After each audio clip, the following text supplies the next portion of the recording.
Hi, I'm Domenica DeFazio, and I have three children in the Mountain Lake School System, and we live on Melrose.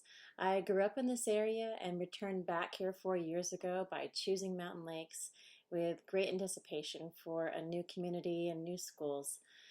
Fast forward to today, I love our community and teachers, but I am deeply concerned with how our schools are being managed. I became more involved with the Board of Ed meetings this year. I did voice my opinion, but with little to no effect, besides that I got to meet some great new neighbors. The only hope I see for our schools right now is changing the guard with some members of the board, and therefore I support the recall petition for Joe Chang and look forward to the November elections when 3 additional board seats will become available. A few quick facts regarding the recall. We need 25% of registered Mountain Lakes voters from the 2019 election, which is nearly 1,000 signatures. And we are very, very close, and we are hours from the deadline and looking to get all the signatures. If we get the required number of signatures tomorrow, it means that Joe Chang's name would be on the ballot in November for the potential recall. So it only makes the recall possible, which would give the community members the choice of what they want to do at that time. It might seem really strange to record a video like this, but I've found that speaking up at board meetings very late in the night with probably very few people remaining by midnight with a 3-minute timer running is stressful, and it's also not reaching the audience that I am worried is not tuning in. I used to be one of those people because I didn't have the time and I didn't really want to get involved in something that looked so ugly. And I think for this reason that some of what's going on in our school district right now is flying under our radars. And even now with Zoom meetings especially, there seems to be more of a disconnect where those that are present and watching are frankly invisible. And I think there is a larger divide between who's watching and who's running it. I want to be clear that I have concerns with only a few board members, and none of these are personal. We are all neighbors and fellow parents. I respect and truly appreciate that all members of our board are willingly and selflessly volunteering countless hours of time, and I trust that they're doing this for the right reason, which is our children. This isn't about agreeing or disagreeing on topics or specifics. It is about my observations where I feel there is a lack of skill, experience, and acceptable standards that I demand from our elected leaders. It's less about what they're doing and more about how they're doing it. That has frankly been hard for me to watch.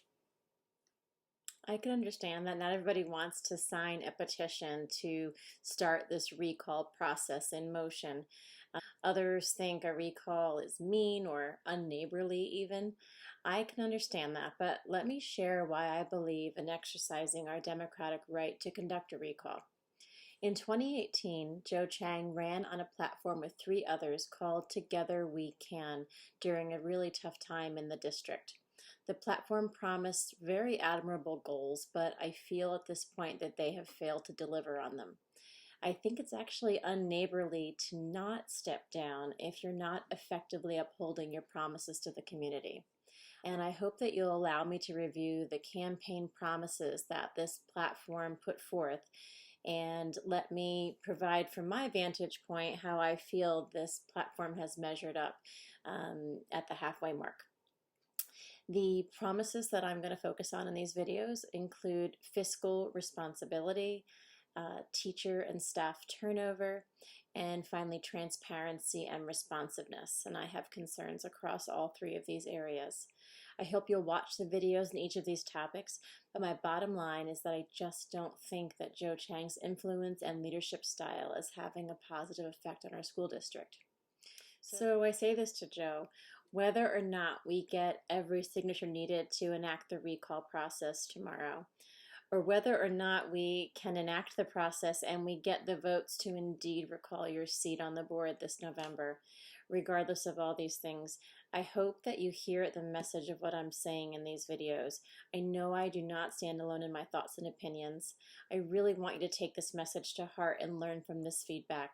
I've been giving feedback at meetings. You have never responded to me, and I don't feel that you're listening. When I read your campaign promises from when before you were elected, from the Together We Can campaign, I know that we are on the same page in what we all want. But what's happening is that you are not actually leading us there. How you are going about what you're trying to do is just not working. I hope you recognize where the board needs support and leverage the willing and bright members of the community that would love to help in this critical mission that cannot be accomplished by a lone board. This will require respect and teamwork and a culture of transparency, communication, collaboration, and open-mindedness, and above all else, great leadership.